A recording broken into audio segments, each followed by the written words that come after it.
Go into any store right now and buy pretty much anything, and you'll find packaging that looks like this, or this, or this. Shrink-wrapped, sealed, and stored, all in plastic. And the one thing all these have in common isn't that it just seems like overkill to put all this packaging around products, it's that most of it can never be recycled. But why did we start using this in the first place?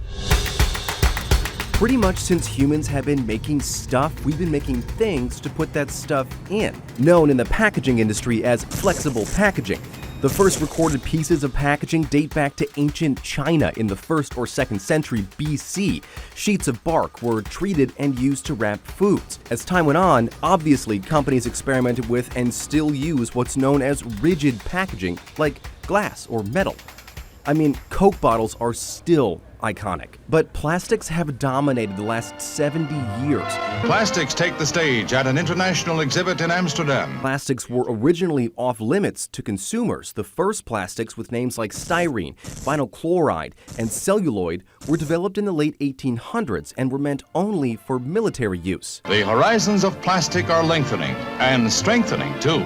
The first flexible plastic was celluloid acetate, and it was made from wood pulp, literally using cellulose, the sturdy but flexible fibers that give plants their strength and shape. The first were made in 1900 and initially used for photography around 1909. It also had the advantage of being slightly breathable and totally biodegradable, but it was expensive to produce. So between 1910 and the 1950s, a new domain of man's own creation, companies experimented with all sorts of flexible fibrous plastics with names like propylene, polyethylene, and polyethylene terephthalate, or PET. Here it is, the most amazing food wrap ever developed, which becomes the most used plastic by the 1980s. And people were excited about these new plastics. I mean, really excited. Just look at this video from Dow Chemical that I think was made for high schoolers or something. Chemistry needn't be a drag. Just take another look, it could be your bag. Anyway, all of those have a few things in common that made them great choices for packaging. For starters, they're non-breathable, so they can keep food fresher for longer. They're generally clear, so consumers can actually see what they're buying. And maybe the biggest advantage, they're just cheaper to make than other plastics. With the rise of e-commerce in the last 20 years, flexible plastic has become the most efficient way to ship things we buy.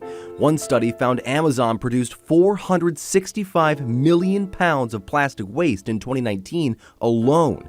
That's enough to make those air-filled packaging pillows that come in the boxes and circle the earth 500 times. Plastic waste has also become a huge environmental and health problem. In the United States Great Lakes, researchers found that 10,000 metric tons, or about 22 million pounds of plastic waste, ends up in the ecosystem of our largest bodies of fresh water. And in the ocean, 80% of the litter is plastic.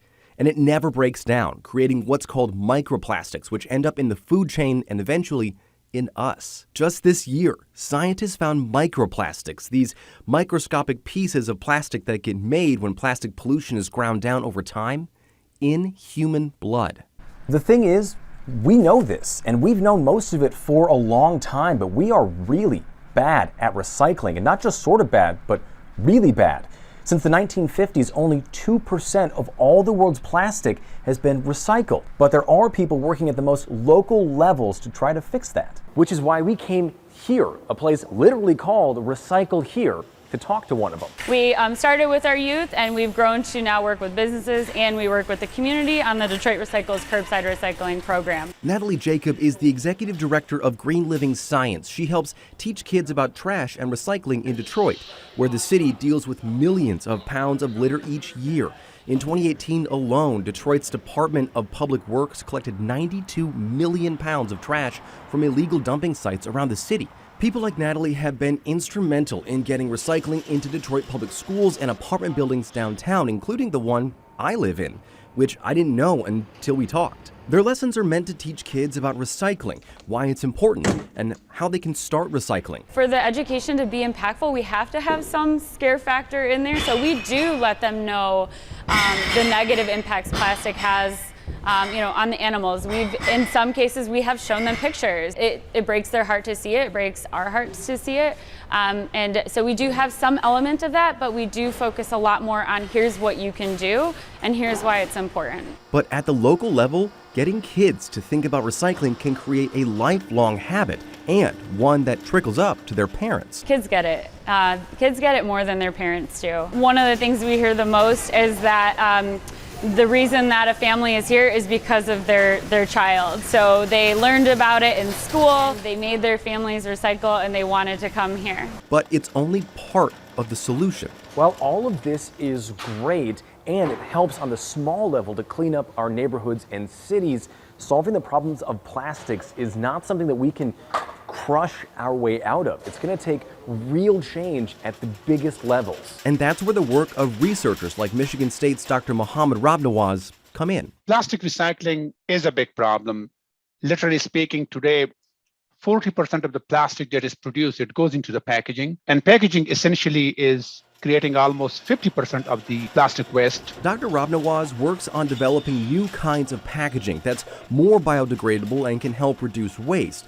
But even he would say it's just as much about getting companies to start using better packaging as it is about design, which is why he says the solution to this problem is to give big companies incentives to change their packaging or tax them for using environmentally unfriendly plastic, sort of a stick and carrot for corporations. If you are using virgin material like new plastic in the package, you need to pay a penalty, extra tax. And the carrot is for the companies, if you are putting more recycled content, you get tax incentive.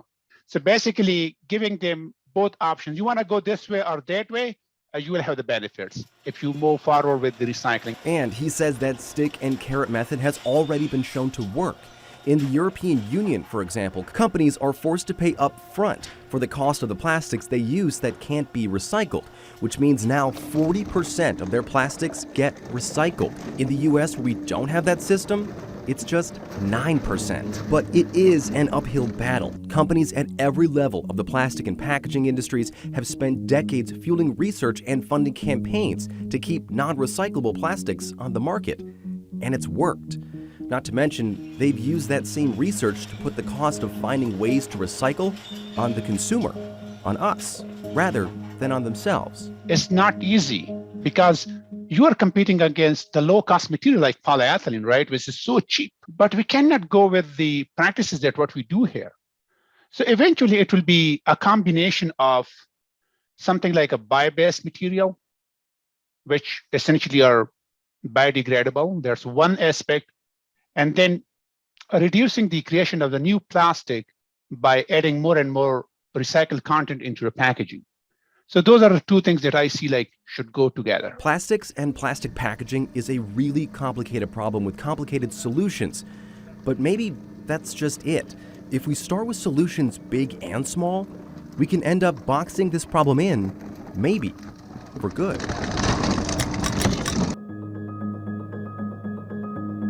We'd like to hear what you think about the topic. Leave us a comment below. And be sure to subscribe to our Solutionaries channel. We're just getting started.